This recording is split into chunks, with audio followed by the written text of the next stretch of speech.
सरकार आला हजरत इमाम अहमद रज़ा खान फाजिल बरेलवी अली रहमत व रिजवान कहते हैं, जिस सुहानी घड़ी चमका तैयबा का चांद।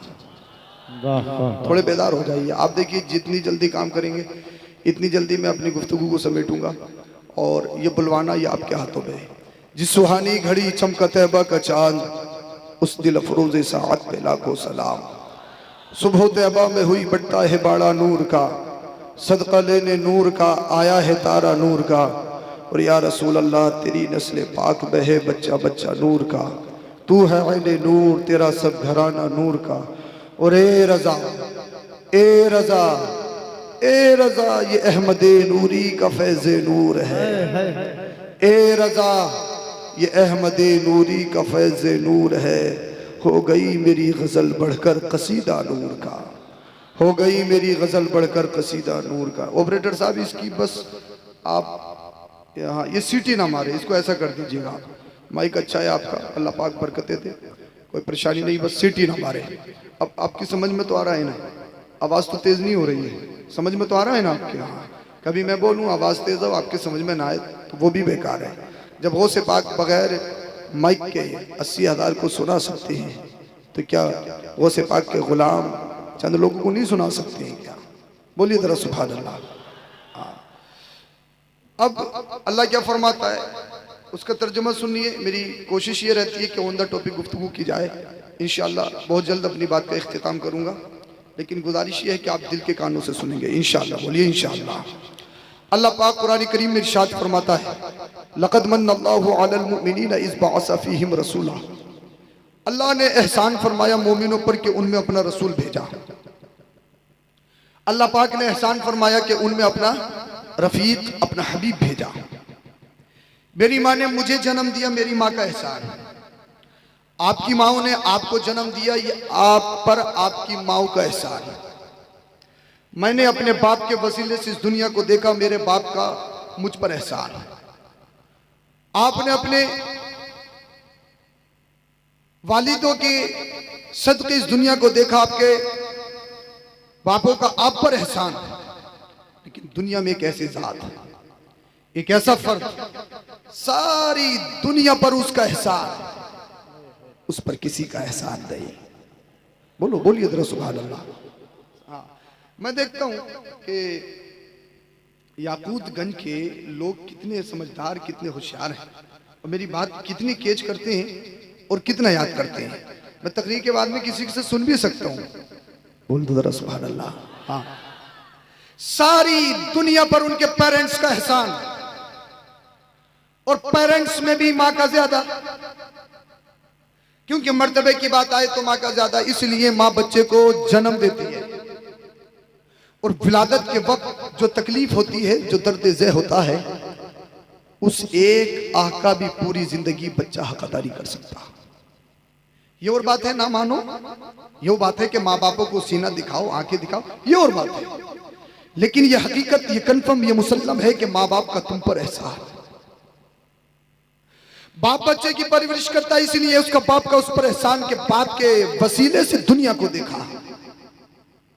लेकिन मेरे माँ का मुझ पर एहसान, मेरे बाप का मुझ पर एहसान, तुम्हारे माँ बाप का तुम पर एहसान। लेकिन कुरान कहता है लक़द मन्नल्लाहु अलल मुमिनीना इज़ बअसा फ़ीहिम रसूला। हमने आपके दरमियान रसूल को भेजा, आप पर एहसान किया, मोमिनों पर एहसान। हमारे और आपके नबी की जात एक ऐसी जात है कि मुस्तफा का सारी कायनात पर एहसान, और मुस्तफा पर किसी का एहसान नहीं। न आपकी माँ सैयदा का एहसान है, न आपके वालिद हजरत अब्दुल्ला का एहसान है। कैसे नहीं? ये वक्त विलादत हजरत सैयदा आमिना ताहिरा कहती हैं, मेरा बेटा जब इस दुनिया में तशरीफ लाया तो मुझे तकलीफ ही नहीं हुई। बोलो बोलिए जरा सुभान अल्लाह। इसकी सीटी कम कर दीजिए आप बस। हाँ, साउंड आपका अच्छा है, सीटी कम कर दीजिए। कब मुझे तकलीफ ही नहीं हुई। मैंने कहा तकलीफ हो भी कैसे सकती थी। पहली बात तो ये, तकलीफ गोश्त के लोथड़े से होती है, समझ रहे हैं ना? तकलीफ गोश्त के लोथड़े से होती है। और कुरान मुस्तफ़ा के बारे में कहता है क़द जाअकुम मिनल्लाहि नूर, मुस्तफ़ा तो नूर है। तकलीफ गोश्त के लोथड़े से, मुस्तफा नूर है तो नूर जहां जाता है तकलीफ नहीं देता है, वो तो जहां जाता है रोशनी फैलाता है। और दूसरी वजह ये, अगर हजरत आमिना को तकलीफ होती तो ये हजरत आमिना का हमारे नबी पर एहसान होता। समझ में आ रही है आपके ना? हजरत आमिना का एहसान होता मुस्तफा पर। लेकिन ए हबीब, जब से दुनिया बनी है तब तक दुनिया रहेगी। बहुत बहुत निराले, बड़ी बड़ी शान वाले, बड़ी बड़ी अजमत वाले, बड़े बड़े वकार वाले इस दुनिया में बच्चे आएंगे, लेकिन जिस पोजीशन और जिस स्पेशलिटी के साथ दुनिया में तू जाएगा, जिस खुसूसियत के साथ दुनिया में तू जाएगा, आज तक दुनिया में ऐसा कोई बच्चा ही नहीं आएगा। ए हबीब, हम दुनिया में तुझे भेजेंगे, लेकिन तेरी माँ को तकलीफ नहीं होगी, क्योंकि अल्लाह को गवारा नहीं। कुरान कहता है अल्लाह के रसूल का सारी कायनात पर एहसान, सारे लोगों पर एहसान, लेकिन मुस्तफा पर किसी का एहसान नहीं। इसीलिए हजरत आमिना को तकलीफ नहीं हुई। हजरत आमिना को तकलीफ होती तो ये सैयदा आमिना का पर एहसान होता। ए हबीब, सारी दुनिया पर आपका एहसान है, आप पर किसी का एहसान नहीं। ना आपकी माँ सैयदा आमिना का आप पर एहसान है। और जब मुस्तफ़ा करीम सल्लल्लाहु अलैहि वसल्लम अभी दुनिया में तशरीफ भी नहीं लाए थे, आप तमीज़ समझ रहे हैं ना मेरी, तो अल्लाह पाक ने अपने हबीब के वालिद को इस दुनिया से उठा लिया। अगर रब चाहता तो क्या अल्लाह पाक अपने हबीब को इस दुनिया में बहयात नहीं रख सकता था क्या? अरे मुस्तफ़ा की मौजूदगी में क्या आपके वालिद जिंदा नहीं रह सकते थे? रह सकते थे, लेकिन ए हबीब, मैं तुझे दुर्रे यतीम पैदा करूंगा। इसलिए अगर हजरत अब्दुल्ला दुनिया में जिंदा रहे, हजरत अब्दुल्ला तेरी परवरिश करेंगे। दुनिया कहेगी हजरत अब्दुल्ला ने अपने बेटे मोहम्मद की परवरिश की है, ये उनके बाप का उन पर एहसान है। ए हबीब, तू निराली शान के साथ जाएगा, तेरा सारी कायनात पर एहसान है, लेकिन तुझ पर किसी का एहसान नहीं। ना तेरी माँ का एहसान होगा, ना तेरे बाप अब्दुल्ला का एहसान। अल्लाह ने स्पेशल बनाया, स्पेशल बनाया। अल्लाह अल्लाह। अब आप सुनिए, आपकी समझ में आ गया। ये जो महीना चल रहा है रबीउल अव्वल शरीफ, जिसे रबीउल नूर कहा जाता है, हकीकत तो ये है इस महीने के सदके हमारे होठों पे हंसी आई है। इसी नबी के सदके सारी कायनात में बहार आई है। जब तक मुस्तफा नहीं आया, पूरी दुनिया का सर्वे कीजिए, हिस्ट्री पढ़िए, हिस्ट्री। आपको हिस्ट्री में पता चलेगा जब तक इस्लाम नहीं आया, मुस्तफा करीम सल्लल्लाहु अलैहि वसल्लम तशरीफ नहीं लाए, पूरी दुनिया का सिस्टम एक बिगड़ा हुआ था। सबसे बड़ी बात क्या थी? इंसान बेचे जाते थे, इंसान की बोली लगती थी, गुलाम बनाया जाता था। गुलाम सुना है ना आपने? गुलाम बनाया जाता था, गुलाम। मेरी आवाज बहुत दम रही है, लेकिन इंशाअल्लाह अजीज अगर आप सुनेंगे तो सुन के जाऊंगा इंशाअल्लाह। गौसे पाक का करम होगा इंशाअल्लाह। बोलिए सुभान अल्लाह। और फिर हुजूर बहरुल इरफान के इलाके में है, यहाँ तो करम हो नहीं है। बोलिए जरा सुभान अल्लाह। बड़ी खिदमत है इनके वालिद बुजुर्गवार की, अल्लाह पाक गरीक रहमत फरमाए। सुनिए आप, तो मैं बता रहा था सबसे बड़ी बात यह थी कि इंसानों को खरीदा जाता। अल्लाह के रसूल सल्लल्लाहु अलैहि वसल्लम दुनिया में तशरीफ लाए, कहा गरीबों को खरीदा नहीं जाएगा। अब इंसानों की बाजारों में बोली नहीं लगेगी, अब इंसानों की इज्जत को पामाल नहीं किया जाएगा। इसलिए गुलामों को जमीन की पस्ती से निकालकर आसमान की बुलंदी पे पहुंचाने वाला अल्लाह का रसूल आ गया है। बोलो बोलो बोलिए सुभान अल्लाह। पीछे वाले सोच रहे हैं हम तो कुर्सी पे बैठ गए, बस कुर्सी ना छूटे, कुछ भी हो जाए। इस कुर्सी की कोई हैसियत नहीं, इस सत्ता की कोई हैसियत नहीं है। बड़े बड़े सत्ताधारी दुनिया में आए, जिनकी मूंछों पे चराग जलते थे, सब खत्म हो गए। ये भी छिनने वाली है, कोई इसकी कोई हैसियत नहीं है। आप भी बोल दीजिए ना सुभान अल्लाह। माशाअल्लाह, मजमा बेदार हो गया और माहौल भी बन रहा है। तो गुलाम बनाया जाता था इंसान को। अल्लाह अल्लाह।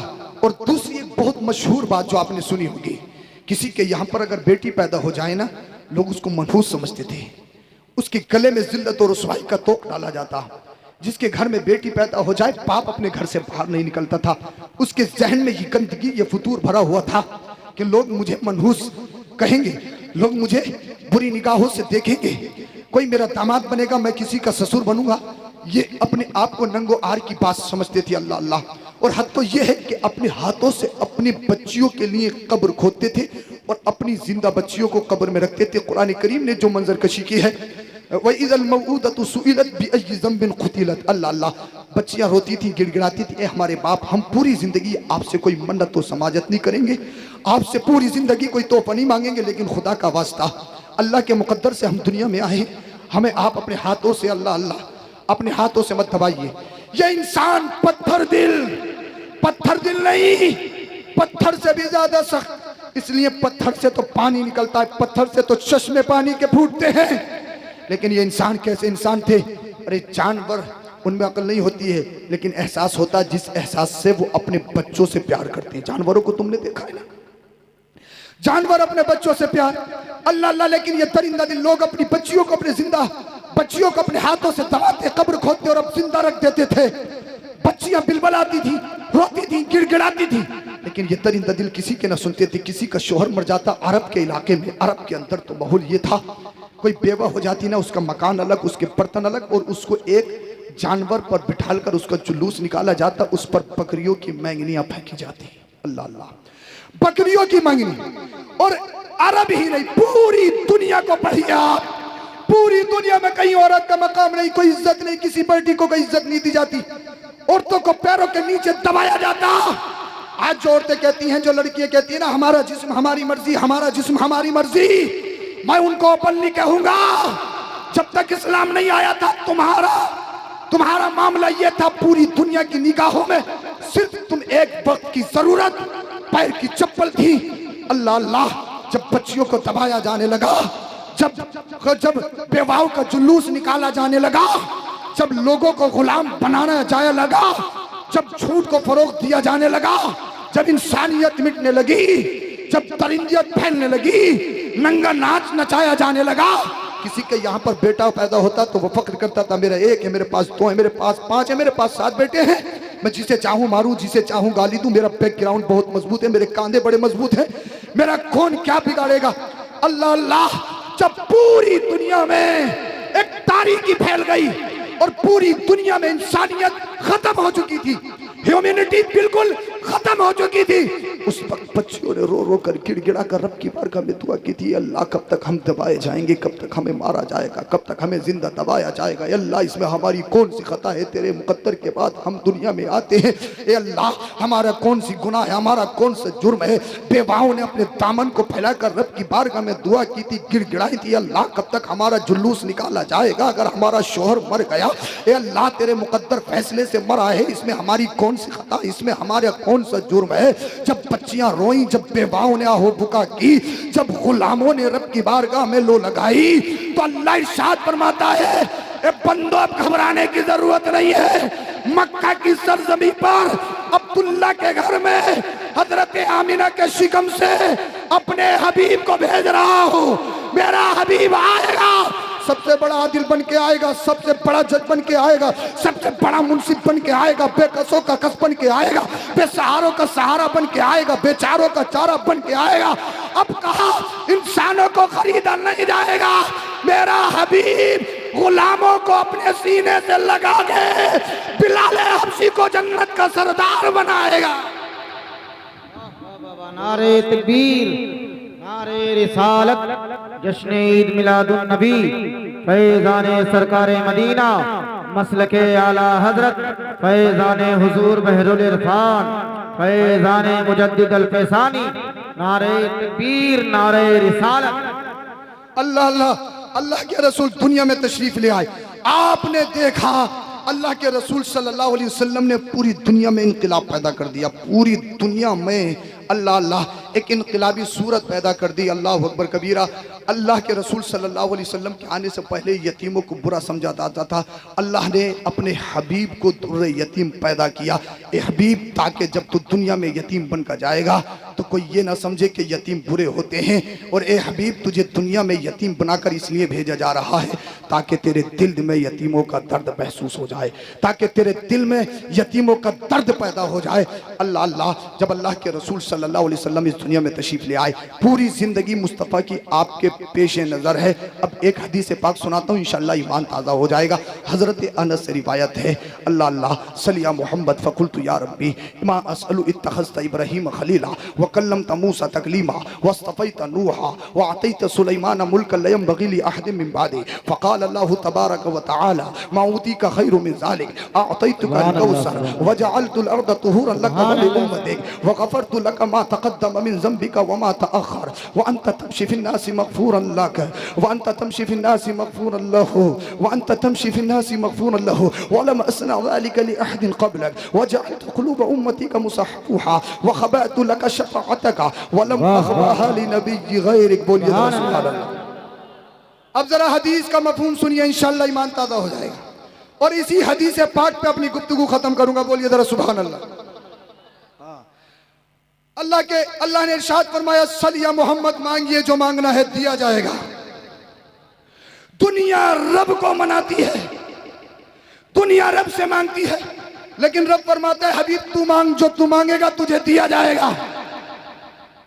जब मोहब्बत ज्यादा बढ़ जाए तो नाज पैदा हो जाते हैं। अब अल्लाह के रसूल क्या कहते हैं, जरा मोहब्बत भरे जुमले आप नोट करें। फ़कुल्तु या रब्बी मा असअलु, ए मेरे रब मैं क्या मांगू। इत्तख़ज़्त इब्राहीम खलीला, तूने इब्राहिम को खलील बना लिया। व कल्लमत मूसा तकलीमा, मूसा को कलीम बना लिया। वस्तफ़ैत नूहा, तूने नूह को चुन लिया। व अतैत सुलैमान मुल्कन ला यंबग़ी लि अहदिन मिन बादी, और सुलेमान को ऐसी बादशाहत दी कि उनके बाद ऐसी बादशाहत किसी को नहीं दी गई। ए अल्लाह, तूने आदम को आदमियत दे दी, तूने दाऊद को ताकत दे दी, तूने सुलेमान को बादशाहत दे दी, तूने अय्यूब को सब्र दे दिया, तूने हजरत यूसुफ को हुस्न दे दिया, तूने इब्राहिम को खुल्लत दे दी, तूने इस्माइल को ज़बीहत दे दी, तूने मूसा को जलाल दे दिया, तूने ईसा को कमाल दे दिया। ए अल्लाह, तूने नबियों को बड़े बड़े मरातिब बांट दिए, किसी को एक मौजज़ा, किसी को दो मौजज़ा। तूने तौरात भी दे दी, तूने इंजील भी दे दी, तूने ज़बूर भी दे दी।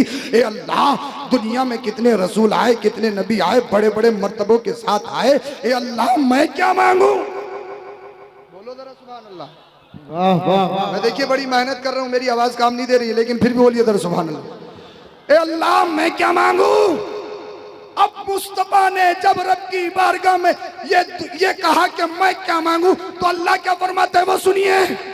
ए हबीब, ये बात सच है, हमने आदम को आदमियत दी है, हमने शीश को मरातिब दिए, हमने दाऊद को ताकत दी, हमने सुलेमान को हुकूमत दी, हजरत यूब को सब्र दिया, हमने हजरत यूसुफ को हुस्न दिया, इब्राहिम को खुल्लत दी, इस्माइल को ज़बीहत दी, मूसा को जलाल दिया, ईसा को कमाल दिया, बड़े बड़े मर्तबे दिए, तौरात भी दे दी, इंजील भी दे दी, ज़बूर भी दे दी, आसमानी दूसरी किताबें भी दे दी।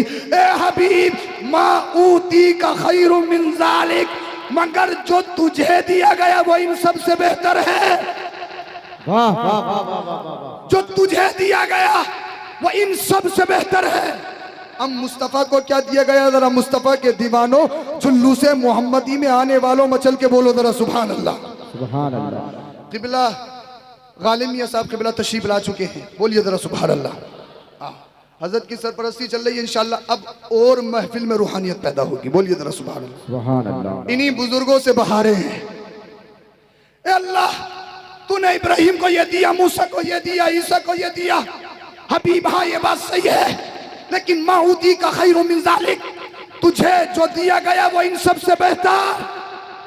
अल्लाह, मुझे क्या किया दिया गया। अब अल्लाह क्या फरमाता वो सुनिए। अल्लाह फरमाता अअतैतुका अल कौसर, ए महबूब, हमने तुम्हें कौसर अता किया है। कुरान कहता है इन्ना अतैनाकल कौसर, ए महबूब हमने आपको कौसर अता किया। अब कौसर क्या है, कौसर सुनना चाहते हो ना, कौसर क्या, बोलो जरा सुभान अल्लाह। अब आप मुझे ये बताइए, दुनिया में सबसे अफजल पानी कौन सा। अरे सोचने की बात, कोई फिजिक्स का सवाल पूछा है क्या, मंतिक का पूछा है, फलसफा पूछा है क्या, कौन सा पानी है। आबे ज़मज़म इसलिए दुनिया के सारे पानी बैठ कर पिए जाएं, चाहे याकूतगंज का हो, चाहे फर्रुखाबाद का हो, चाहे यूपी का हो, इंडिया का हो, दूसरे देश का हो, अरब का हो, अजम का हो, मशरिक का हो, मगरिब का हो, दरिया का हो, चश्मे का हो, पहाड़ का हो, चाहे गंगा का हो, चाहे जमुना का हो, चाहे सरकारी नल का हो, चाहे हैंडपंप का हो, चाहे समरसेबिल का हो, हुक्म क्या है? पानी बैठकर पिया जाए। लेकिन एक पानी ऐसा जिसे आबे ज़मज़म कहा जाता है, वो बैठकर नहीं खड़े होकर पिया जाएगा। अगर दरिया का पानी, चाहे गंगा का हो, चाहे जमुने का हो, चाहे नल का हो, चाहे कहीं का भी हो, चश्मे का हो, चाहे ओले ओले का पानी हो, चाहे पहाड़ी पानी हो, चाहे कहीं का भी हो, चाहे बिस्लेरी हो, किले हो, चाहे कितने मिनरल्स पड़े हो, चाहे आपने एयरपोर्ट से 200 रुपए की बोतल खरीदी हो, फिर भी हुक्म ये पानी बैठकर पियो, चाहे कितने मिनरल्स पड़ जाए, चाहे कितनी भी उसमें सिफात आला से आला सिफात पैदा हो जाए, लेकिन पानी का हुक्म ये कि बैठकर पिया जाए। अगर खड़े होकर पियोगे तो गलत रास्ते में जा सकता है, शुगर भी हो सकती है, कैंसर भी हो सकता है, फेफड़ों में पानी, गुर्दे में पानी भी आ सकता है, दीगर लाइलाज बीमारियों में इंसान शिकार हो सकता है। इसलिए डॉक्टरी कहती है, आज की डॉक्टरी भी कहती है पानी बैठकर पिया जाए। मैं कहता हूं मदीने वाले मुस्तफा ने तो 1400 कुछ साल पहले फरमा दिया है, पानी खड़े होकर नहीं, पानी बैठकर पिया जाए। लेकिन इन्हीं पानियों में एक पानी ऐसा जो पानी खड़े होकर पिया जाए, उसे आबे ज़मज़म कहा जाता है। और आबे ज़मज़म की सिफत ये, अगर एक कतरा 1 क्विंटल में डाल दिया जाए, सबको ज़मज़म बना देता है। तो ये मत कहा करो कि हाजी साहब या उम्रा करने वाले आए और हमें नल का पानी पिला दिया। अगर एक कतरा भी डाल दिया, सबको आबे ज़मज़म बना देता है, आबे ज़मज़म हो जाता है। अल्लाह अल्लाह, ये पानी खड़े होकर पिया जाएगा। इसलिए पानी में शिफा है। शिफा क्यों? इस पानी को निस्बत है अल्लाह के नबी से, इस पानी को निस्बत है अल्लाह के नबी के कदमों से। कदम टच हुए, कदम मस हुए, अल्लाह पाक ने इसमें शिफा अता कर दी। अब कहा जाता है इस पानी को खड़े होकर पिया जाए। और मुफस्सिरीन मुहद्दिसीन तो यहाँ तक फरमाते हैं, अगर तुम्हारा कोई अजीज कोई बीमार हो जाए, लाइलाज बीमारी में घिर जाए, पढ़े लिखे डॉक्टर फेल कर दें, मुरादाबाद या मेरठ या दिल्ली एम्स जैसे हॉस्पिटल के डॉक्टर अपने हाथों को खड़ा कर दें और कह दें ये लाइलाज बीमारी है, इसका इलाज नहीं हो सकता, तो मुफस्सिरीन मुहद्दिसीन इरशाद फरमाते हैं, अगर आबे ज़मज़म शिफा की नियत से पिलाया जाए तो आबे ज़मज़म की बरकतों से अल्लाह पाक उसे शिफा अता फरमाता है। नारे तकबीर, नारे रिसालत, नारे रिसालत, जश्न ईद मिलादुन नबी, नारे तकबीर, नारे रिसालत। एक लम्हे की छुट्टी ना मदीने में मिले, कैद हो जाऊं तो कुंजी ना मदीने में मिले। या रसूल अल्लाह, आबे ज़मज़म का कटोरा मेरे हाथों में रहे, चाहे एक वक्त की रोटी ना मदीने में मिले। बोलो भाई, बोलिए सुभान अल्लाह। इनका करम है, इन्होंने मुझे आराम दिलवा दिया। बोलिए जरा सुभान अल्लाह। तो सबसे अफजल पानी आबे ज़मज़म, लेकिन इससे अफजल पानी आबे कौसर। मैं भटका नहीं हूं रास्ते से, मैं सही रास्ते पर हूं, खेतों में कोई रास्ता नहीं निकाल रहा हूं, मैं सही रास्ते पर हूं। आबे ज़मज़म सबसे अफजल पानी, लेकिन आबे ज़मज़म से भी अफजल पानी आबे कौसर। ये कहां मिलेगा? यहां नहीं मिलेगा, इसके लिए मरना पड़ेगा। ये जन्नत में मिलेगा। इसके लिए नमाजें पढ़नी पड़ेंगी, इसके लिए रोजे रखने पड़ेंगे, इसके लिए चेहरे पे दाढ़ी सजानी पड़ेगी, इसके लिए इल्म दीन सीखना पड़ेगा, इसके लिए माँ बाप की खिदमत करनी पड़ेगी, इसके लिए उलमा से मोहब्बत करनी पड़ेगी, इसके लिए इमामों के दामन से लिपटना पड़ेगा, इसके लिए मरना जरूर, मरने के बाद ही आबे कौसर। और इस पानी की सिफत ये, जो एक बार पी ले कभी प्यास ही नहीं लगेगी। लेकिन मदीने वाले मुस्तफा अपने दस्ते करम से पिलाएंगे, तो क्या एक बार पियोगे? मुस्तफा अपने दस्ते करम से पिलाएं, याकूतगंज के आशिकों, क्या एक बार पियोगे? एक बार नहीं, बार बार पिएंगे। तो जब प्यास लगेगी नहीं तो पियोगे क्यों? एक बार प्यास बुझाने के लिए, बार बार मुस्तफा के दस्ते करम से लुत्फ उठाने के लिए। आमीना का लाल आबे कौसर पिलाए। हम तो इश्क के बंदे हैं, यहाँ तो इश्कियां बातें होती हैं। ये जन्नत में मिलेगा। और जब जन्नत की बात आ गई है तो कुछ जन्नत पर रोशनी डालूं। अरे मतलब की बात आ गई, अब तो बोल दो जरा। जन्नत और बिरयानी का नाम सुन के तो हर मुसलमान के मुंह में पानी आ जाता है। मतलब की बात है ना? हाँ, तो भाई जन्नत क्या? कुरान कहता है मुत्तकीन अला रफरफिन खुदरिन व अबकरिन हिसान। अब जन्नत की पूरी तफसीर पढ़ें, ईमान ताज़ा हो जाता है। अल्लाह अल्लाह, जन्नत में ना सोफे लगे होंगे, सोफे, और एक सामने सोफा लगा होगा जिससे आप मुलाकात कर रहे होंगे, जिससे बात कर रहे होंगे। पोजीशन ये होगी, 3 नहरें बह रही होंगी आपके नीचे, आपके तख्त के नीचे। दूध की नहर,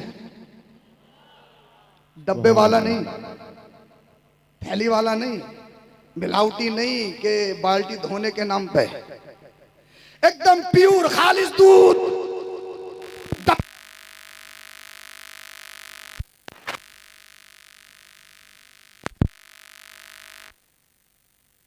बात होती वो जब जन्नत की बात हो रही है इस टाइम तो और ज्यादा तकलीफ हो रही है।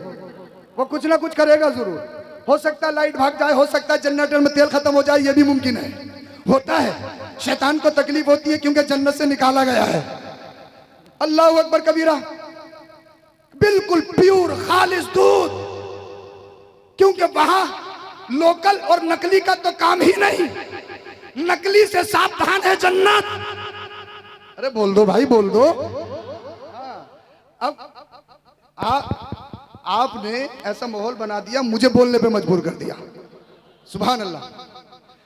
दूध की नहर, एक नहर शहद की बह रही होगी, और शहद भी डाबर का नहीं, शहद भी पेठियों वाला नहीं, शहद की मिलावट भी बहुत आम हो चुकी है। डिंगारियों के साथ भी चले जाओ ना तो थोड़ी अरे आगे मत बढ़ना, मक्खी खा जाए, वहीं से वहीं पत्थर मिला देते हैं। तो शहद भी ओरिजिनल मिलना बड़ा मुश्किल। वहां पर एकदम प्योर खालिस शहद, मिलावट का नाम नहीं, जन्नती शहद। और एक नहर आबे कौसर की बह रही होगी। सुभान अल्लाह। दरिया के करीब जाते हो, पानी के करीब जाते हो तो दिमाग को सुकून मिलता है या नहीं? इंसान डिप्रेशन का शिकार हो तो डॉक्टर कहते हैं अगर दिमागी तवाजुन खराब हो, बागीचे में घूमने जाया करो, नदी के करीब जाया करो, वहां पर सुकून मिलेगा। कहते नहीं कहते? अल्लाह अल्लाह। और पोजीशन ये, इधर गुलाम इधर गुलाम, उनके हाथों में तश्त, उन तश्तों में जो गिलास रखे होंगे वो जामों से भरे होंगे। बोलो जरा सुभान अल्लाह।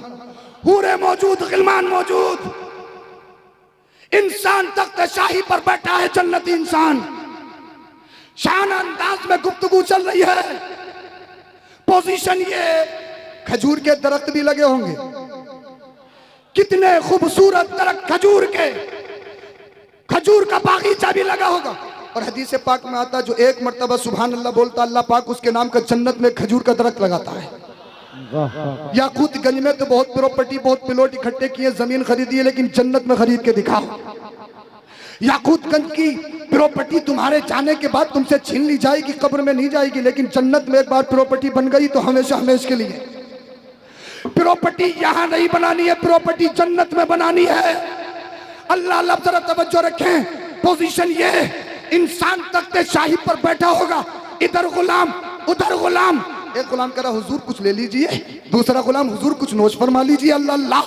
याकूतगंज में रिक्शा चलाता हो, खेत में फावड़ा चलाता हो, चाहे दूसरे की मजदूरी करता हो, चाहे मस्जिद में मुअज्जिनी करता हो, चाहे दुनिया के अमीर उसे अपनी नजर में न लाते हो, लेकिन अगर उसके दिल में इश्क़ रसूल है, अगर वो मोमिन मरा है तो अल्लाह पाक उसे जन्नत में बादशाहत अता करेगा।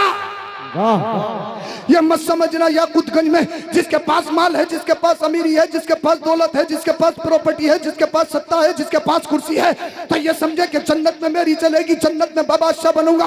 हरगिज़ नहीं, हरगिज़ नहीं। जन्नत किसके लिए है? जन्नत उसके लिए है जो अपने दिल को दुनिया बाबा की यहाँ से अल्लाह ताल्लुक करके इसका रसूल का मदीना बना के जाता है। अल्लाह पाक उसे जन्नत में बादशाह बनाएगा और उसी जन्नत में आबे कौसर पिलाया जाएगा। अब सबसे अफजल पानी कौन सा? आबे जमजम। आबे जमजम से अफजल पानी आबे कौसर, इससे भी अफजल एक पानी है। बोल दो, इससे भी अफजल पानी है। कौन सा? अल्लाह अल्लाह। मुस्तफा करीम सल्लल्लाहु अलैहि वसल्लम आपके सहाबा एक जंग पे गए, पानी खत्म हो गया। अर्ज किया रसूलुल्लाह पानी खत्म है, पानी की किल्लत है, पानी नहीं तो वुजू नहीं, वुजू नहीं तो नमाज कैसे पढ़े, गुस्ल कैसे करे। या रसूल अल्लाह पानी नहीं तो शोरबा कैसे बनेगा, प्यास कैसे बुझेगी, तो फिर जंग कैसे करेंगे। एक बुखारी शरीफ की हदीस पाक में तो यहाँ तक आया है, ऊंट को जानते हो ना, ऊंट, कुरान कहता अफला यंजुरूना इलल इबिल कैफ खुलिकत, के ऊंट को देखा करो कि अल्लाह पाक ने ऊंट की तख्लीक कैसे की। ऊंट और दूसरे जानवरों में फर्क है। ऊंट की एक थैली ऐसी होती है कि जिसमें ऊंट अपने 8-10 दिन या 15-20 दिन का खाना एक ही बार में खा लेता, अगर उसको नहीं मिले तो उस पर फर्क नहीं पड़ता है। ऊंट गूगल पे सर्च करके देख लेना। अल्लाह अकबर कबीरा।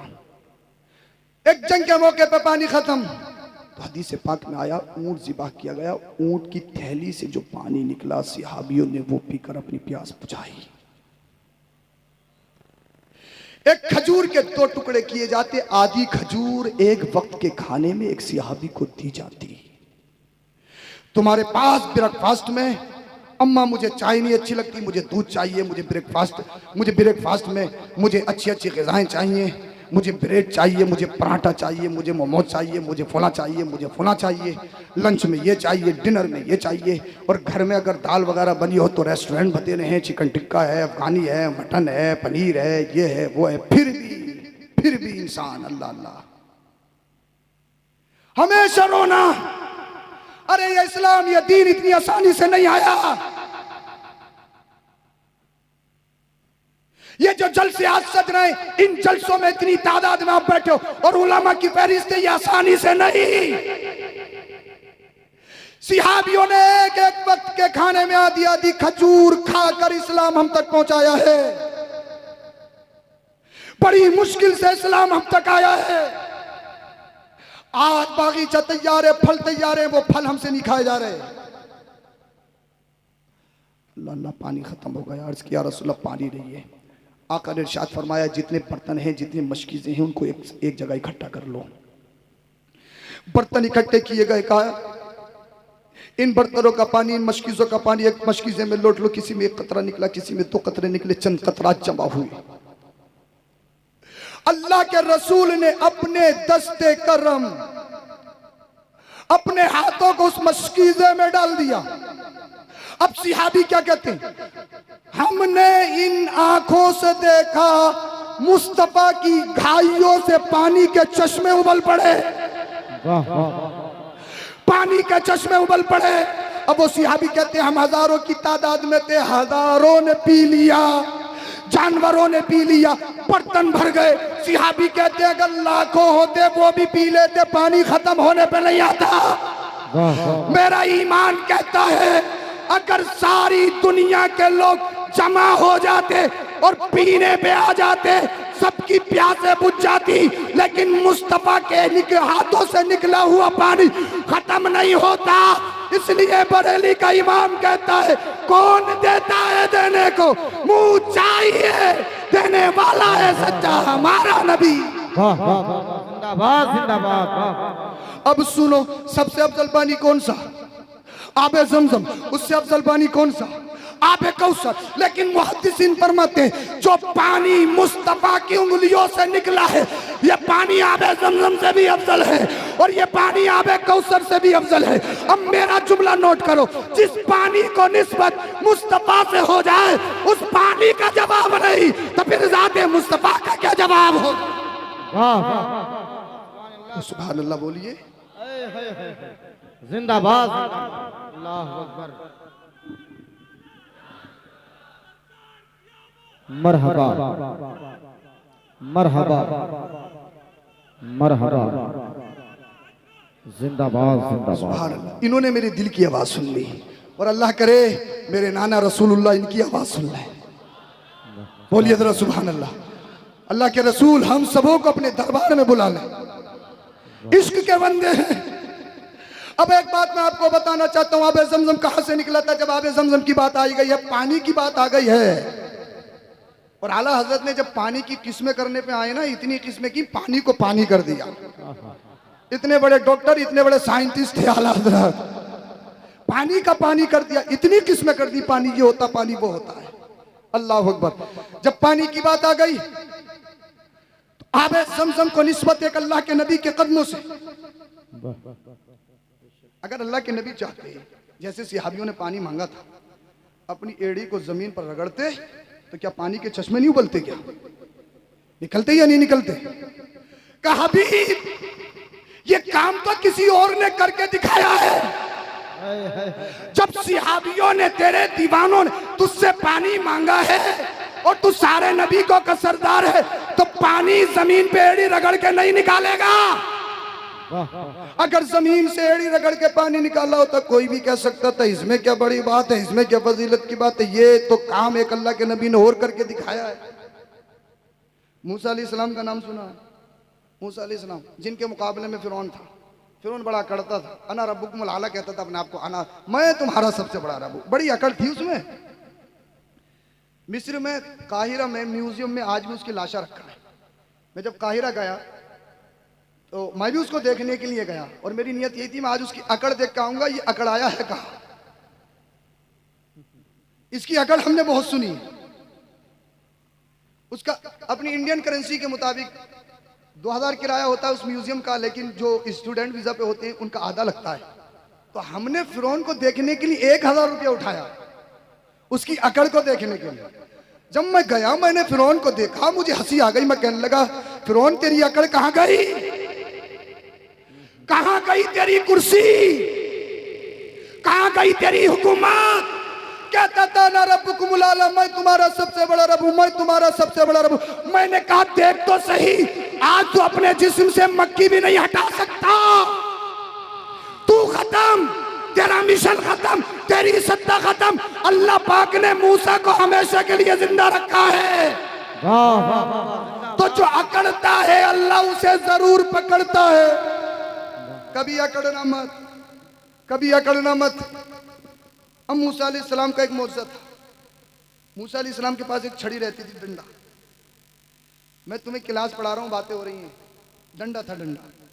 और डंडे का काम यह था, मौजज़ा था कि जमीन पे अगर पत्थर पे मार देते थे तो पत्थर से पानी के चश्मे निकल पड़ते थे। बड़ी बात है या नहीं? छोटी बात है? बड़ी बड़ी बात है ना। अल्लाह अकबर। उनका मौजज़ा, अगर अल्लाह के नबी चाहते तो पत्थर पे अपने दस्ते करम को रखते तो क्या पत्थर से पानी नहीं निकलता क्या? लेकिन कंपेयर कीजिए, तकाबुल कीजिए मुस्तफ़ा के मौजज़े का और दूसरे नबियों के मौजज़े का। मुस्तफ़ा के उम्मती हैं तो बोलिए जरा सुभान अल्लाह। जश्न ईद मिलादुन नबी के जलसे में आए हैं तो इंशाअल्लाह ईमान ताज़ा करके उठेंगे। अल्लाह के नबी ने जमीन से पानी नहीं निकाला, अल्लाह के नबी ने पत्थर से पानी नहीं निकाला। इसलिए पानी कहां से होता है? पानी कहां से निकलता है? जमीन से। पत्थर कहां से होता है? जमीन से। तो पानी कहां से, पत्थर कहां से? जमीन से। दोनों का ताल्लुक है, दोनों का कांटेक्ट है। यानी दो भाई एक अलग अलग मकान में रह रहे हैं, दोनों रिश्तेदार, कि पानी भी जमीन से, पत्थर भी जमीन से। तो पत्थर से पानी निकालना ये ताज्जुब की बात है, लेकिन इतनी ताज्जुब की बात नहीं, क्योंकि भाई पानी भी जमीन से होता है और पत्थर भी जमीन से। जिनसियत में एक, दोनों की जिनसियत एक। अल्लाह अल्लाह। लेकिन ऐसा नहीं है, इतना मुश्किल नहीं है। तो आप पत्थर से पानी निकाल लो, पूरी रात डंडे ठोकते रहिए, अगर एक कतरा भी निकल जाए हाथ काले पड़ जाएंगे हाथ, लेकिन पानी का एक कतरा नहीं निकलेगा। हाँ, नहीं निकाल सकते। लेकिन अल्लाह के रसूल ने न जमीन से पानी निकाला न पत्थर से पानी निकाला। ए हबीब, अगर जमीन से निकालेगा तो कोई भी कह सकता है ये तो अल्लाह के नबी ने और करके दिखाया। अगर पत्थर से पानी निकालेगा तो कोई भी कह सकता था ये तो मूसा अलैहिस्सलाम ने भी करके दिखाया।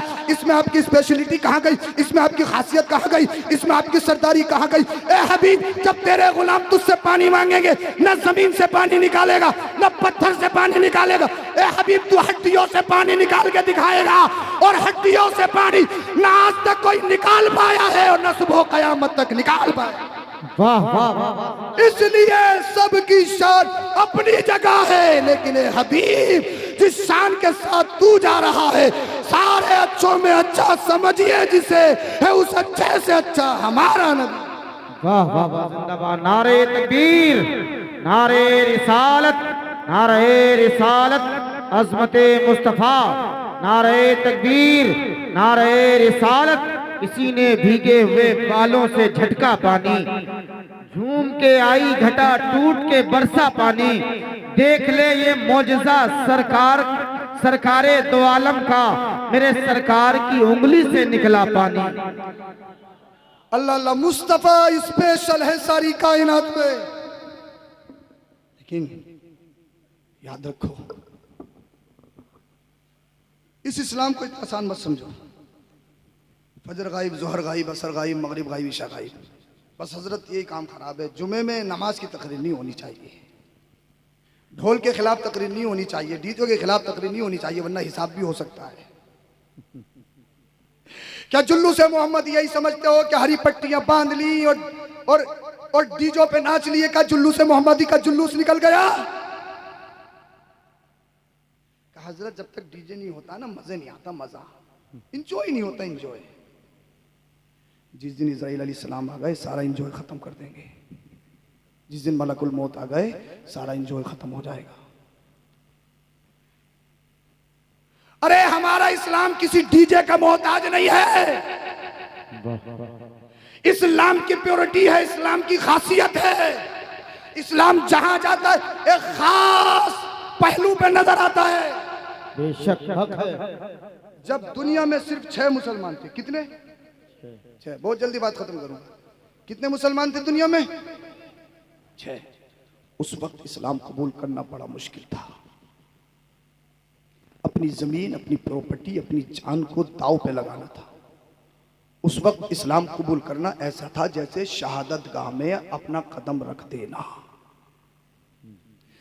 जब दुनिया के पर्दे पर सिर्फ 6 मुसलमान, 7वें नंबर की मुस्लिम एक खातून, एक लेडी जिनका नाम हजरत सुमैया रदी अल्लाह ताला अन्हा है। ये 7वें नंबर की मुस्लिम, ये 7वें नंबर की मुस्लिमा, इनके साथ इनके शोहर और इनके बेटे हजरत अम्मार, हजरत यासिर ईमान ले आए। आतंकवादियों को पता चला, टेररिस्ट को पता चला, अबू जहलियों को पता चला कि सुमैया ईमान लेकर आई है। आतंकवादी हथियारों के साथ हजरत सुमैया के घर को घेर लिया। कहा सुमैया हमने सुना है तुम नबी पर कलमा पढ़ के मुसलमान हो गई हो। अबू जहल तूने सच सुना है, ऐसा नहीं थोड़ा सा देख के नाम भी बदल दो। हाँ, ऐसा नहीं है कि माथे पे लगा भी लो थोड़े से मफाद के चक्कर में। पूरी दुनिया के मुकाबले में इस्लाम है। सैयदुल वादी कहलाने वाला अबू जहल जहन्नमी कुत्ता हजरत सुमैया एक खातून, एक लेडी से कह रहा है क्या नबी पर ईमान लेकर आई हो? हाँ नबी पर ईमान लेकर आई हो। क्या तुम्हें मालूम नहीं है? क्या मालूम है? क्या सुमैया तुम्हारे घर को छीन लिया जाएगा। ये देख रहे हो कितने कर्मी हैं, ये सब घर को छीन लेंगे, प्रॉपर्टी छीन ली जाएगी। कहा सुन अबू जहल, एक घर नहीं अल्लाह सुमैया को 1000 घर दे, एक एक करके नामे नबी पे सबको कुर्बान कर दूंगी। बोलो जरा सुभान अल्लाह। ये कौन कह रहा है? 7वें नंबर की मुस्लिमा हजरत सुमैया रदी अल्लाह ताला अन्हा, जो एक खातून, एक लेडी है, एक औरत है। सुमैया तुम्हारे घर को आग लगा दी जाएगी, आग। और अगर तुमने नबी का कलमा छोड़ लिया ना तो तुम्हें डबल प्रॉपर्टी दी जाएगी, तुम्हें कुर्सी भी दे दी जाएगी। का सुन, मैं दुनियादार के हाथों पे नहीं, मदीने के ताजदार के हाथों पे बिकी हूँ। जिंदाबाद। और जो उसके कदमों पे बिक जाता है दुनिया की बादशाहत को पीछे डाल देता है। अबू जहल ने सोचा यार औरत है,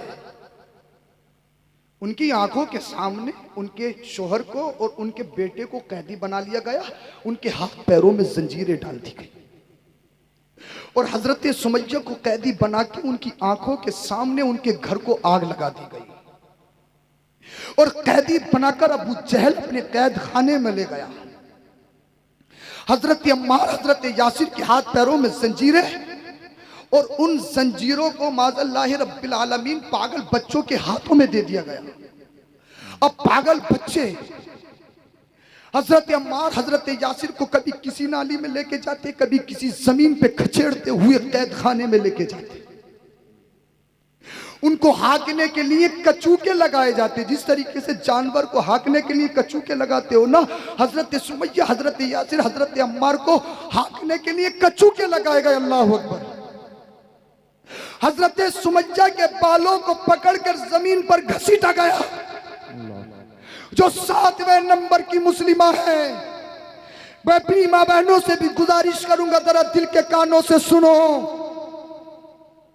हजरत सुमैया को कैद खाने में ले जाया गया, पूरी रात जुल्म हुआ। दूसरी रात आप बैठ जाइए, आप बैठ जाइए, खुद ब खुद खामोश हो जाएंगी। अल्लाह का वास्ता, इतनी इमोशनल बात चल रही है, इनकी अभी भी गुफ्तगू चल रही है, आप ऐसा ना किया करो। अल्लाह अकबर। हजरत सुमैया के बालों को पकड़कर जमीन पर घसीटा गया।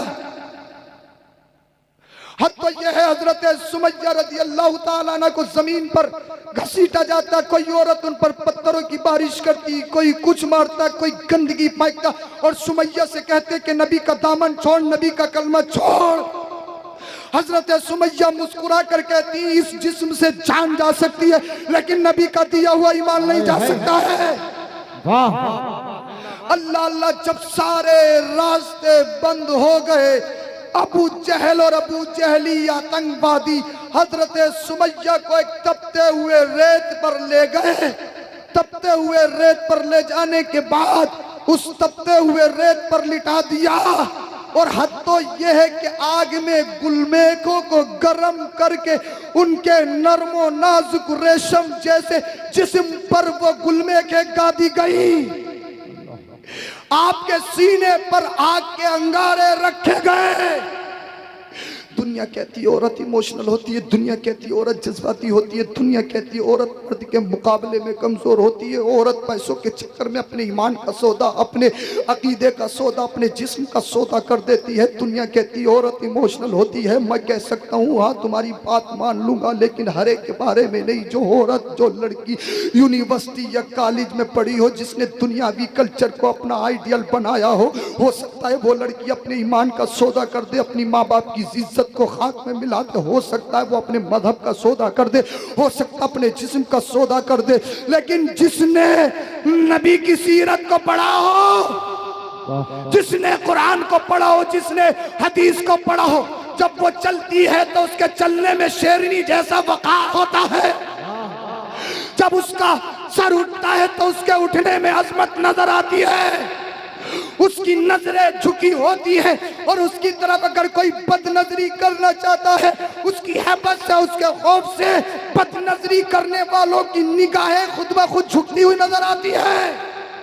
और वो समझती है, वो चाहती है अगर मैं बिक गई तो मेरा ईमान बिक जाएगा, अगर मैं बिक गई तो मेरा इस्लाम बिक जाएगा, अगर मैंने जिस्म का सौदा कर दिया तो मेरा अल्लाह अल्लाह मेरा रब नाराज हो जाएगा, अगर मैंने अपने ईमान का सौदा कर दिया तो मेरे नबी नाराज हो जाएंगे, अगर मैं अपने धर्म को छोड़कर किसी और के साथ चली गई, या मैं अपनी माँ को, जिस माँ ने 9 महीने पेट में रखा है, कचहरी में खड़ी होकर कहे कि ये मेरे दुश्मन है, बाप को जानने से इनकार कर दे, माँ को पहचानने से इनकार कर दे, भाइयों की रुसवाई करे, अल्लाह अकबर कबीरा, अल्लाह अल्लाह। जिसने दुनियावी कल्चर पढ़ा हो वो ये सब कर सकती है, लेकिन जो नबी के दामन में पला हो, जिसने नबी की सीरत को पढ़ा हो, जिसने सैयदा तय्यबा ताहिरा आबिदा जाहिदा मुस्तफ़ा की जान, मुस्तफ़ा की राहत, हजरत फातिमा की जिंदगी को पढ़ा हो, वो अपने ईमान का सौदा नहीं कर सकती। वो जानती है अगर मैंने ईमान का सौदा कर दिया तो मेरा रब नाराज हो जाएगा, मेरे मुस्तफ़ा नाराज हो जाएंगे, अगर मैंने अपने अकीदे का सौदा कर दिया तो मेरा इस्लाम झुक जाएगा, मेरा मुआशरा खराब हो जाएगा, अगर मैंने अपने जिस्म का सौदा कर दिया मेरे माँ बाप की इंसल्ट हो जाएगी, मेरे भाइयों का मुंह काला हो जाएगा, मेरा खानदान रुस्वा हो जाएगा, मेरा मुआशरा रुस्वा हो जाएगा। वो जानती है अगर मैंने कोई भी गलत कदम उठाया, मैं गलत कदम उठाऊंगी लेकिन पूरे इस्लाम पर धब्बा आएगा। इसीलिए दुनिया जो कहती है औरत इमोशनल, औरत कमजोर होती है, अरे वो और औरतें होंगी, लेकिन जिसने कुरान पढ़ा हो, जिसने हदीस पढ़ी हो, जिसके सीने में ईमान हो, ये ईमान अगर कमजोर से कमजोर में आ जाए तो ये ईमान इंसान को एक ऐसी ताकत अता कर देता है, उसे फौलादी बना देता है, उसके जिस्म से जान तो जा सकती है लेकिन कभी वो अपने ईमान का सौदा नहीं कर सकती। अल्लाह अल्लाह। हजरत सुमैया के जिस्म पर गुलमेखों को गर्म करके दागा गया, उनके जिस्म पर आग के अंगारे रख गए।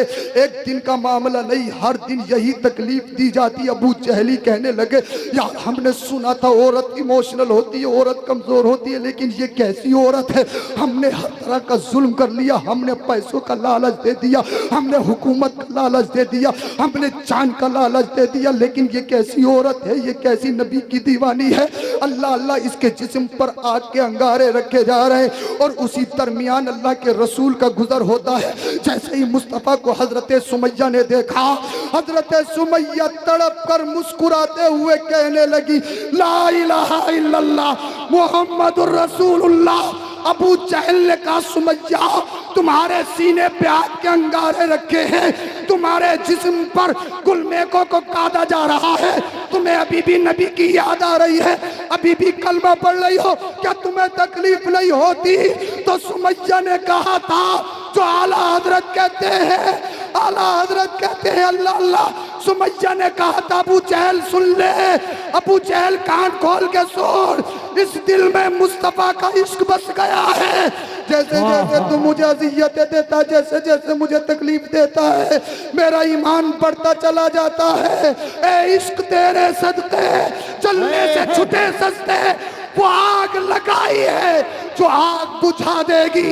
वाह वाह वाह, नारे तकबीर, नारे रिसालत, सरकार की आमद, मुख्तार की आमद, नारे तकबीर, नारे रिसालत। हकदार हर शख्स नहीं बागे रब का, हर शख्स की तकदीर में हूरे नहीं होती। बू जहल कहाँ और कहाँ दौलते ईमान, पीपल के दरख्तों में खजूरें नहीं होती। अल्लाह अल्लाह, हजरत सुमैया को रोज यही तकलीफ दी जाती है, हजरत सुमैया पर यही रोज जुल्म किए जाते हैं, उनको टारगेट किया जाता, नबी का कलमा छोड़, नबी का दामन छोड़। एक दिन रास्ते में अबू जहल मिल गया, अबू जहल कहने लगा, सुमैया भी बाज नहीं आएगी, नबी का कलमा नहीं छोड़ेगी, नबी का दीन नहीं छोड़ेगी। हजरत सुमैया ने कहा था, एक जान नहीं, अगर अल्लाह पाक, हजरत सुमैया ने कहा था, अल्लाह पाक मुझे 1000 जाने दे तो अल्लाह की बारगाह में एक एक करके खुशी खुशी कुर्बान करती चली जाऊंगी। अल्लाह अल्लाह, अबू जहल ने नेज़े को निकाला, नेज़े से निकालने के बाद में हजरत सुमैया की गर्दन पे चलाया, हजरत सुमैया को शहीद कर दिया गया। इस्लाम की सबसे पहली शहीदा, इस्लाम को सबसे पहले खून देने वाली कोई मर्द नहीं है, एक खातून, एक औरत है। हजरत सुमैया ने इस्लाम के बागीचे को सींचने के लिए सबसे पहले अपना खून दिया था। आज भी उस मकाम के जर्रात तड़प तड़प कर कह रहे हैं, आज भी उनके खून के कतरात पुकार पुकार कर कह रहे हैं, ए उम्मत मोहम्मद, या नबी के दिन की खातिर अगर माल देना पड़े माल दे देना, नबी के दिन की खातिर अगर जाहो हशमत देनी पड़े दे देना, कुर्सी देनी पड़े दे देना, अगर औलाद देनी पड़े तो दे देना, अगर जान की बात आ जाए तो लालच मत कर देना, लेकिन जान भी दे देना, लेकिन नबी का दिया हुआ ईमान न देना। वो कहो जो बरेली का इमाम कहता है, या रसूल अल्लाह तुम्हें जाना तुम्हें माना, न रखा खैर से काम, लिल्लाहिल हम्द में दुनिया से मुसलमान गया। वाह जिंदाबाद जिंदाबाद जिंदाबाद, दुनिया से मुसलमान गया, यह इस्लाम है। आज हमारी बच्चियां सोशल मीडिया पर, मैंने बात खत्म कर दी, सोशल मीडिया पे आप देखते हैं ना कितनी ऐसी खबरें, हमारी बच्चियां अपने धर्म को छोड़कर किसी गैरों के साथ भाग रही हैं और धर्म पर परिवर्तन करके शादियां रचा रही हैं, और वही जालिम शादी करने के बाद 1-2 साल के बाद में उन्हीं को कत्ल कर देते। ना खुदा मिला, ना विसाले जन्म, ना इधर के रहे ना उधर के। उसकी वजह जानते हो क्या वजह है? दुनिया आज कहती है बेटी पढ़ाओ बेटी बचाओ। अरे मेरे मुस्तफा ने तो उस दौर में कहा था, एक नारा दिया था, ये नारा तो आज का है। मदीने वाले मुस्तफा ने कहा था, बच्चियों को दबाया नहीं जाएगा, बच्चियां बचाओ डायरेक्ट जन्नत में जाओ। ये किसने नारा दिया? ये आपके और मेरे नबी ने, जिसका मिलाद आज हम मना रहे हैं। उसी नबी का नारा था कि बच्चियां बचाओ डायरेक्ट जन्नत में जाओ। आज हमारी बच्चियां गैरों के साथ भागकर, अपने मजहब को छोड़कर, जन्नती रास्ते को छोड़कर, हो सकता है मेरी इन जुमलों को कैद कर लिया जाए, लेकिन मुझे गैरों से मतलब नहीं, मैं अपनी कौम को समझा रहा हूं। मुझे गैरों से मतलब नहीं। अखबारात, social media, Facebook, Insta, Twitter पर आप देखते नहीं हो कितने ऐसे हादसा इस दौर के फी ज़मानी ना। एक लड़की, उसको जिसकी मां ने 9 महीने अपने पेट में रखा हो, ऐसे ऐसे मामला हमारे पेश नजर है। अदालत में जब उसके माँ बाप जाते हैं ना, उसके सामने अल्लाह अल्लाह गिड़गिड़ाते हैं, कमान जा। वो बेटी ये कहती है मेरे दुश्मन है, इन्होंने मुझे मरवाने के लिए पैसे दे रखे। कचहरी में खड़े होके कहती है जिस मां ने उसे 9 महीने पेट में रखा उसकी वजह है। सबसे बड़ा नुकसान कड़वी है लेकिन सच्ची है, मखलूत तालीम लड़का लड़कियों का एक साथ पढ़ना। मानो मत मानो सच्ची है, मुझे गैरों से मतलब नहीं, मैं आपको समझा रहा हूं, मैं अपनी कौम को बता रहा हूं। मखलूत तालीम, जॉब के नाम पर, तरक्की के नाम पर अपनी बेटी को बेलगाम छोड़ देना, उसकी खबरगिरी ना करना और इतने इतने बड़े फोन उनके हाथों में देना। फेसबुक, इंस्टा, ट्विटर या सोशल साइट पे किसी से मुलाकात हुई, देखने की तमन्ना, देखने की तमन्ना तो मिलने की तमन्ना, फिर वो मोहब्बत का रूप बदल ले। जब मोहब्बत हो जाए तो उसके बाद की इश्क की मंजिल, इश्क के बारे में कहती हैं इश्क तुहरक़ु कुल्ल शै मा सिवल महबूब। इश्क एक ऐसी आग है जो महबूब के अलावा हर चीज को जला देती है, उसे सिर्फ महबूब की मंजिल दिखाई देती है, चाहे इश्क मजाजी हो चाहे इश्क हकीकी हो। अरे इश्क करना है तो मजाजी मत करो जिससे तुम्हारा मुआशरा बदनाम हो, जिससे तुम्हारे माँ बाप की इज्जत नीलाम की जाए। इश्क करना है तो इसके हकीकी बिलाल हबशी की तरह करो, गरम रेत पे लिटाया जाए फिर भी नबी का शहदाई कहे। मरना है तो नबी के नाम पर, जीना है तो नबी के नाम पर, बिकना है तो नबी के नाम पे बिको, नबी के दामन में बिको। जब तक बिके ना थे कोई पूछता ना था, तुमने खरीद के आका मोल कर दिया। अल्लाह अल्लाह। तो दूसरी वजह, बच्चियों को तरक्की के नाम पर बेलगाम छोड़ देना और ओवर एज में शादी करना, क्योंकि टक्कर का चाहिए इनको। माल में टक्कर का देखते हो कभी, ईमान में और अकीदे में टक्कर का नहीं देखते हो कि ईमान में और अकीदे में टक्कर का है या नहीं। माल में टक्कर का मिल जाए बस, अकीदा कैसे ही हो, ईमान कैसे ही हो, चलेगा। सड़ा हुआ हो तब भी चलेगा, सिर्फ माल हो, दौलत हो, अकीदे की परवाह नहीं, ईमान की परवाह नहीं। अरे अपने बेटियों की हिफाजत करो और उनसे कहो तुम्हारी आइडियल पाकिस्तानी सीरियल की हीरोइन नहीं है, तुम्हारी आइडियल, तुम्हारे लिए नमूना मुंबई की आवारा नहीं है। अगर तुम्हें आइडियल बनाना है तो सैयदा फातिमा को आइडियल बनाओ। इसीलिए एक तो तुम सिलेक्शन खराब करते हो, रिश्तों का जो सिलेक्शन है वो बहुत खराब है, इतना खराब बेहिसाब है। और जब सिलेक्शन खराब होता है तब मामला गड़बड़ होता है। यहाँ पर आप सेब की खेती कर सकते हो क्या, या खुदगंज में अखरोट क्या पैदा कर सकते हो क्या? अखरोट पैदा करने के लिए कश्मीरी ज़मीन चाहिए, सेब पैदा करने के लिए कश्मीरी ज़मीन चाहिए। यहाँ सेब पैदा हो सकता है क्या? अब तुम्हें परकटी चाहिए, तुम्हें बेहया चाहिए, तुम्हें मॉडल चाहिए जिसे ना बाप की हया ना जिसे माँ की हया, जिसके बाल दुपट्टे में छुपे हों, जिसके पूरे कपड़े हों, जिसकी आंखों में हया हो। वो तुम्हारी नज़रों में देहातन है, वो तुम्हारी नज़रों में सुल्लड़ है, वो तुम्हारी नज़रों में सीधी है। तुम्हें तो मॉडल चाहिए। अम्मा से और अब्बा से कहते हो, अपनी बहनों से कहते हो मॉडल देख के लाना, तेज हो तेज, नमाज पढ़ती हो या ना पढ़ती हो। जमीन का सिलेक्शन ही खराब, और जब सिलेक्शन खराब, फसल अच्छी करने के लिए जमीन का अच्छा होना जरूरी। सुनो मेरा लास्ट जुमला, अगर जमीन सय्यदा तय्यबा आबिदा जाहिरा फातिमा ज़हरा की शक्ल में हो, बाप अली हो, तब करबला का हुसैन पैदा होता है। हर घर में हुसैन नहीं। जब बाप गो से पाक का एक सेब खा ले, उसको बख्शवाने के लिए पूरी जिंदगी दाव पे लगा दे। माँ इतनी पाकीज़ा हो, आज तक किसी गैर महरम को ना देखा हो। जब तो पाक तनों का मिलन होता है, जब बचा के बगदाद में गौसे आजम का जन्म होता है। नारे तकबीर, नारे रिसालत, फैज़ाने सरकारे गौसे आजम, जश्न ईद मिलादुन नबी, नारे तकबीर, नारे रिसालत, हुस्न और इश्क की तफसीर है गौसे आजम। गुंजए शब्बरो शब्बीर है गौसे आजम, गुंजए शब्बरो शब्बीर है गौसे आजम। पीर जितना भी बड़ा हो उसे कहना होगा, सारे पीरों में बड़े पीर हैं गौसे आजम। इसीलिए जमीन का सिलेक्शन अच्छा करो, रिश्तों का इंतखाब अच्छा करो। प्रकटी देखी है जो पूरी पूरी रात सीरियल देखेगी, जो सोएगी तो स्टेटस लगा के, उठेगी तो स्टेटस लगा के। उस कोख से जो बच्चे पैदा होंगे ना, वो पबजी और मोटू पतलू ही पैदा होंगे। ये हकीकत है। हाँ, अल्लाह के वली पैदा नहीं होंगे। इसीलिए जमीन का सिलेक्शन अच्छा करो। अपने बच्चों को सुधारने से पहले अपने अपने गिरेवानों में झांको कि हम क्या कर रहे हैं। नमाज एक टाइम की पढ़ते नहीं।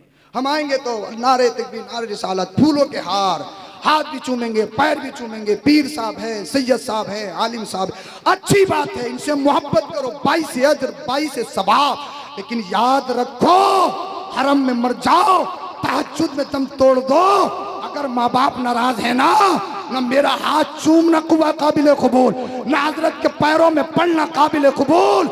इसलिए अल्लाह ने जन्नत हमारे हाथ पैरों में नहीं, माँ बाप के हाथ पैरों में रखी है। हमारे गलों में हाथ बाद में डालना, पहले अपने माँ बाप को राजी कर लो। माँ बाप राजी हो गए, अल्लाह राजी हो जाएगा, रसूलुल्लाह राजी हो जाएंगे। ला इलाहा इल्लल्लाह मुहम्मदुर रसूलुल्लाह, अस्तगफिरुल्लाह अल अज़ीम व मा अलैना इल्लल बलाग। अस्सलामु अलैकुम।